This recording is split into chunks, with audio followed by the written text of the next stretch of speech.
My jiu-jitsu. Us. What can we expect with your jiu-jitsu? Shit, my next fight, I probably submit Pantoja. လာမယ့်ပွဲမှာပန်တိုဂျာကိုချုပ်ကွက်နဲ့ပွဲသိမ်းမယ်။မာနယ်ကတ်ကတော့မင်္ဂလိပီပီတတ်တာအိမ်မှာပကံဆေးရမယ်ဆိုပြီးဒဲဖြဲသွားခဲ့တဲ့မြန်မာကုံဆောင်ဖိုက်တာဂျော့ရှွာဖန်။ဒီစားရှိတဲ့သတင်းတွေနဲ့မြန်မာကုံသားပြဖိုက်တာရဲ့ထူးခြားတဲ့အကြောင်းအရာတွေကိုပုံမှန်တင်ဆက်ပေးနေတဲ့ channel လေးဖြစ်ပါတယ်။ဒါကြောင့်မလို့ MMA လောကကိုစိတ်ဝင်စားတဲ့ပရိသတ်တွေဆိုတော့ကျွန်တော်ရဲ့ channel လေးကို like and subscribe လုပ်ထားဖို့အပြည့်တိုင်းခံနေပါတယ်ခင်ဗျာ။ဟုတ်ကဲ့ပါကျွန်တော်ဒီနေ့ပရိသတ်တွေစီကိုချပြခြင်းတဲ့သတင်းကတော့ကျွန်တော်တို့မြန်မာကုံသားပြဖိုက်တာဂျော့ရှွာဖန်ကပန်တိုဂျာကိုလာမယ့်ပွဲမှာ11ချုပ်ကွက်နဲ့ပွဲသိမ်းမယ်။ပြီးရင်တော့မာနယ်ကတ်ကတော့မင်္ဂလိပီပီတတ်တာအိမ်မှာပကံဆေးနေလိုက်ဆိုတဲ့ပုံစံမျိုးတွေနဲ့ဟာတာဆန်ဆန်နဲ့ဒိတ်ဖြဲသွားတဲ့အကြောင်းအရာလေးတွေကိုကျွန်တော်တို့မြန်မာပရိသတ်တွေအတွက်တင်ဆက်ပေးသွားချင်တာဖြစ်ပါတယ်။ဂျော်ရှွာဗန်နဲ့သတင်းတော်ရှမ်မိုတို့ရဲ့အင်တာဗျူးကမကြသေးခင်ကထွက်လာခဲ့တယ်။အဲ့ဒီအင်တာဗျူးက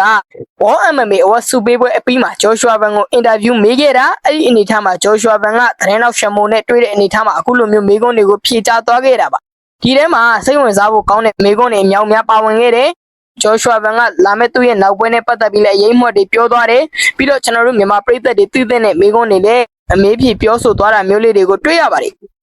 တနေ့တော့ရှမိုကဂျော်ရှွာဗန်ကိုဘယ်လိုမျိုးမိကုန်းမေးလဲဆိုတော့ဂျော်ရှွာဗန်မင်းအနေနဲ့တက်ဆူလိုတိုင်တာကိုအနိုင်ရခဲ့တဲ့ပွဲကိုပြန်ကြည့်ပြလားဆိုတဲ့မိကုန်းကိုမေးပါတယ်အဲ့ဒီအနေထားမှာဂျော်ရှွာဗန်ကငါပေတာပုတ်ပြန်ကြည့်ပြတာ1000မကတော့ဘူးအဲ့လောက်ထိကိုငါရဲ့ပွဲကိုငါပြန်ကြည့်ပြတယ်ဆိုတဲ့အကြောင်းပြောသွားပါတယ်ပြီးတော့ဂျော်ရှွာဗန်ကဘယ်လိုမျိုးထပ်ပြောလဲဆိုတော့အဲ့ဒီပွဲမှာသူအားရတာတွေလည်းရှိတယ်အားမရတာတွေလည်းရှိတယ်သူ့အနေနဲ့သူ့ရဲ့ game plan ကိုသိချအကောင့်နဲ့ပေါ်နိုင်တဲ့အတွက်ကြောင့်မလို့တကယ်အားရတယ်ဒီတိုင်းမဲ့သိချပြင်ဆင်ခဲ့တာသူ့အနေနဲ့ဒူးတန်ရနေလို့အရင်ကြီးတော့ဝင်မပြင်းနိုင်ခဲ့ဘူးဒါပေမဲ့သူအကောင်းဆုံးလုပ်ပြနိုင်တယ်သူတို့မှန်းထားတယ်လို့မျိုးကွက်တိဝင်တဲ့အတွက်ကြောင့်မလို့သူအဲ့ဒါကိုအရင်သဘောကျတယ်အရင်အားရတယ်ဆိုပြီးပြောသွားပါတယ်ပြီးတော့ဂျော်ရှွာဗန်ကနောက်ထပ်မျိုးဆက်သစ် MMA fighter တွေတက်လေထက်ခါတက်ခါအဲ့ဒီအရာကိုလေ့ကျင့်မှာ repetition လုပ်အဲ့လိုမျိုးလုပ်ရင်အောင်မြင်မှာပါဆိုတဲ့ပုံစံမျိုးနဲ့လေဂျော်ရှွာဗန်ကပြောသွားတယ်တေချာပေါက်လေ့ကျင့်တေချာ repetition လုပ်ရင်တော့တေချာပေါက်အောင်မြင်လာမယ်ဆိုတဲ့အကြောင်းကိုလေချန်ပီယံကြီးကသတင်းစကားပါသွားပါသေးတယ်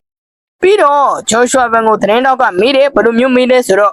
့မင်းရဲ့ပရိသတ်တွေမမြင်ဘူးသေးတဲ့ဘယ်အပိုင်းကိုချပြခြင်းလဲဆိုတဲ့မေးခွန်းကိုမေးတဲ့အချိန်မှာဂျော်ရှွာဗန်ကအခုလိုမျိုးဖြေဆိုလိုက်တာပါတေချာတာပေါ့ငါရဲ့ jiu-jitsu skill ကိုချပြခြင်းပါတယ်ဆိုတဲ့ပုံစံမျိုးနဲ့ပြောဆိုသွားပါတယ်အဲ့ဒီအချိန်မှာသတင်းတော်ပြည့်တဲ့သူကဘလို့ပြန်မေးလဲဆိုတော့ငါတို့ကမင်းရဲ့ jiu-jitsu ကိုဘလို့အနေထားနဲ့မျှော်လင့်ရမလဲဆိုတဲ့ပုံစံမျိုးနဲ့မေးပါတယ်ဒီတော့ဂျော်ရှွာဗန်ကလာမယ့်ပွဲမှာပန်တိုဂျာကိုချုပ်ပစ်ပြီးပွဲသိမ်းမယ်ပြီးတော့စောင့်ကြည့်လိုက်ဆိုတဲ့ပုံစံမျိုးနဲ့ပြောလိုက်ပါတယ်အဲ့လိုပြောလိုက်တဲ့အချိန်မှာပရိသတ်တွေအကုန်လုံးကလည်းဟေးဟာဆိုပြီးဖြစ်သွားကြတယ်အဲ့လောက်ထိကိုဂျော်ရှွာဗန်ကိုအားပေးကြတာမျိုးကိုကျွန်တော်တို့ကတွေ့ရပါတယ်ဒါကတော့ဂျော်ရှွာဗန်ရဲ့ပရိသတ်တွေအနေနဲ့ဗန်ကဒီလို jiu-jitsu နဲ့ပန်တိုဂျာကိုပွဲသိမ်းမယ်ဆိုပြီးပြောလိုက်တဲ့အနေထားမှာအကုန်လုံးသဘောကျသွားတဲ့အကြောင်းပရိသတ်တွေကိုပြောပြတာပါဂျော်ရှွာဗန်နဲ့ပန်တိုဂျာတို့ရဲ့အခင်းချင်းကစိတ်ဝင်စားစရာကောင်းနေဗျာဂျော်ရှွာဗန်ကတောက်ချောက်တွေးလာတဲ့အနေထားမှာ ground game သမားတွေနဲ့ထိတိုက်တွေ့နေရတာမျိုးကိုတွေ့ရတယ်တက်ဆူတိုင်ယာဆိုလဲ ground game သမားပဲပန်တိုဂျာလဲ ground game သမားတက်ဆူတိုင်ယာကိုသူကတတိယအချိန်မှာဆို rear naked choke ရလူနီးပါးထီအောင်လုပ်ပြခဲ့တာပွဲမသိမ်းနိုင်လိုက်ပေမဲ့ဗျာတကယ်ကိုကောင်းခဲ့တယ်ဗျာတမိုင်းမှတ်တမ်းဝင်တယ်ဒီတော့ပန်တိုဂျာနဲ့ပွဲမှာလဲသူကဒီလိုမျိုးလုပ်ပြခြင်းတာဒါကြောင့်မလို့ဂျော်ရှွာဗန်ကပန်တိုဂျာကိုချုပ်ပြမယ်ဆိုပြီးကြုံဝလိုက်တာပါဟုတ်ကဲ့ပါနောက်တစ်ချက်ပြောပြခြင်းတာကဂျော်ရှွာဗန်ကိုသတင်းတောက်ရှမိုကဘယ်လိုမျိုးပုံစံနဲ့မေးလဲဆိုတော့မင်းအနေနဲ့ UFC က fighter တယောက်ယောက်နဲ့တခန်းထဲမှာနေရမယ်ဆိုအစိုးဆုံးအခန်းပေါ်ကဘယ်သူဖြစ်မယ်ထင်လဲဆိုပြီးတော့မှမေးအဲ့ဒီအနေထားမှာကျွန်တော်တို့ချန်ပီယံလေးကဘယ်လိုမျိုးပြောလဲဆိုတော့ပေတာတာကတော့စိတ်ကြီးဝင်နေတဲ့မာနယ်ကတ်လို့ပဲထင်တယ်ဒီကောင်နဲ့နေရင်တော့တော်တော်စိုးမယ်ဆိုတဲ့အနေထားနဲ့ဂျော်ရှွာဗန်ကပြောသွားပါတယ်အဲ့ဒီအချိန်မှာသတင်းတော့ကဘလို့ထပ်ပြီးမေးလဲဆိုတော့ဒါဆိုရင်ပကန်းလေးကိုဘသူစေးမယ်ထင်လဲလို့မေး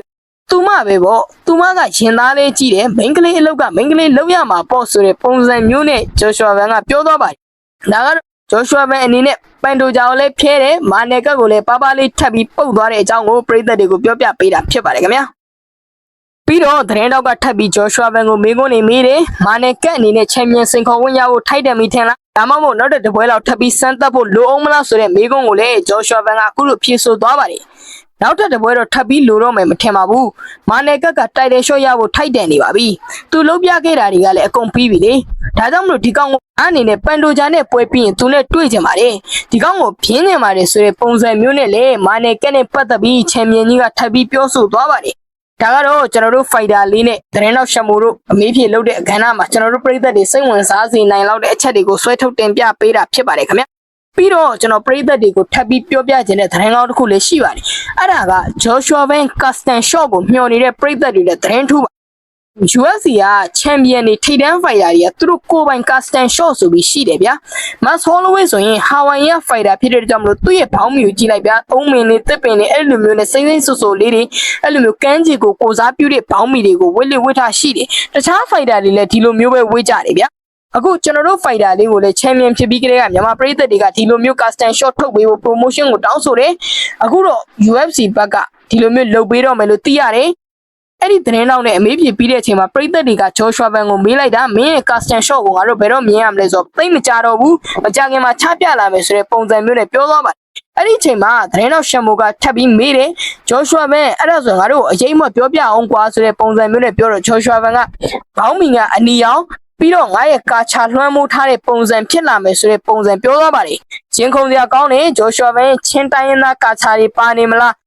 မြန်မာနိုင်ငံလုံးကိုကိုစားပြုတဲ့အရာတွေကပါနေမလားဆိုတာရင်ခုန်စရာကောင်းပါတယ်။နောက်ပွဲတွေမှာ Joshua Van ကအဲ့ဒီဘောင်းမီကိုဝစ်ဆန်လာမလားဆိုတာလည်းစောင့်ကြည့်ရမယ်။ပန်တိုဂျာနဲ့ပွဲက UFC 331ပြိုင်ပွဲမှာဖြစ်ဖို့များတယ်ဒီတော့အဲ့ဒီပွဲမှာကျွန်တော်တို့မြန်မာကုံဆောင်ဖိုင်တာလေးကဒီဘောင်းမီကိုဝစ်လာမလားဆိုတာရင်ခုန်ပွဲရစောင့်ကြည့်ရမှာဖြစ်ပါတယ်ခင်ဗျာ။ဟုတ်ကဲ့ပါဒါကတော့ Joshua Van နဲ့သတင်းနောက်ရှမိုတို့ပြုလုပ်သွားတဲ့အမေးဖြေခန်းနာမှာထူးခြားတဲ့ပရိသတ်တွေတီးသီးလောက်တဲ့အကြောင်းအရာတွေကိုကျွန်တော်ကပရိသတ်တွေစီကိုထပ်မံချပြပေးတာဖြစ်ပါတယ်ဟုတ်ကဲ့ပါနောက်ထပ်ပြောပြခြင်းတဲ့အကြောင်းအရာကတော့ Joshua Van နဲ့ပန်တိုဂျာတို့ရဲ့ပွဲကအဓိကကောင်ပွဲဖြစ်လာနိုင်နေရှိလားဆိုပြီးတော့ပြောဆိုနေကြတဲ့ပရိသတ်တွေအတွက်တင်ဆက်ပေးတာဖြစ်ပါတယ် Joshua Van နဲ့ပန်တိုဂျာတို့ကိုလာမယ့် UFC 331ပြိုင်ပွဲမှာပွဲတည့်ပေးထားတယ်လို့ကျွန်တော်တို့ကသိရတယ်ဒါပေမဲ့လက်ရှိချိန်မှာ official မျိုးတော့မဟုတ်သေးဘူးဗျာဒါပေမဲ့သတင်းတောက်တွေရဲ့ပြောဆိုချက်ရပေကြသလောက်နီးပါးရှိတယ်ဒါပေမဲ့အဲ့ဒီနေထားမှာနည်းနည်းလေးစိတ်ဝင်စားဖို့ကောင်းနေတာကအဓိကကောင်ပွဲနေရဟုတ်လားမဟုတ်ဘူးလားဆိုတဲ့အကြောင်းUFC 331ပြိုင်ပွဲမှာမူလကသတင်းထွက်ထားတာက Alexander Volkanovski နဲ့ Mosa Evloev တို့ရဲ့ပွဲကအဓိကကောင်ပွဲလို့သိရတယ်။ Van နဲ့ပန်တိုဂျာတို့ရဲ့မချီပွဲကကိုမိန်းပွဲလို့သိရတယ်။ဒါမဲ့မကြသေးခင်ကပြောင်းလဲလာတဲ့အကြောင်းအရာတွေမှာ Charles Oliveira နဲ့ Diego Lopez တို့က UFC 331ပြိုင်ပွဲမှာအဓိကကောင်ပွဲဖြစ်မယ်ကိုမိန်းပွဲဖြစ်မယ်အဲ့လိုမျိုးတွေဖြစ်နေတယ်ဗျာ။ပြီးတော့မကြသေးခင်ကCharles Oliveira ရဲ့ manager ဖြစ်သူတင်လိုက်တဲ့သတင်းဟာသူ့ရဲ့ fighter ကဒီတစ်ချိန်မှာသူနဲ့တစ်ခေါက်မှမတွေ့ထားဘူးတဲ့ fighter နဲ့တွေ့ရမှာ and new ဆိုတဲ့ပုံစံမျိုးနဲ့ရေးသားထားတဲ့အတွက်ကြောင့်မလို့ Charles Oliveira ရဲ့နောက်ပွဲက BMX ချန်ပီယံကဘာကာကွယ်ပွဲဖြစ်ပါမလားဗျာဒီတော့စိတ်ဝင်စားစရာကောင်းတယ်အဲ့ဒီ UFC 331ပြိုင်ပွဲရဲ့အဓိကကောင်ပွဲနေရာမှာက Joshua Van နဲ့ပန်တိုဂျာတို့ပွဲဖြစ်ဖို့ကတော့ရာဂိုင်နှုန်းနည်းတယ် Charles Oliveira နဲ့ Diego Lopez တို့ပွဲဖြစ်မလားဒါမှမဟုတ်မူလကသတင်းထွက်ထားမှုတဲ့ Alexander Volkanovski နဲ့ Mosa Evloev ရဲ့ပွဲဖြစ်မလားဆိုတော့စောင့်ကြည့်ရမယ် Mosa Evloev နဲ့ Alexander Volkanovski တို့ရဲ့ပွဲကလည်းဖြစ်လာနိုင်နေများတယ်လို့ကျွန်တော်ကတော့မြင်တယ်ဘလို့ခင်းချင်းဖြစ်လာမလဲဆိုတာ promotion ဘက်ကကြီးညာတဲ့ချိန် official မှာစောင့်ကြည့်ရမှာဖြစ်ပါတယ်ခင်ဗျာ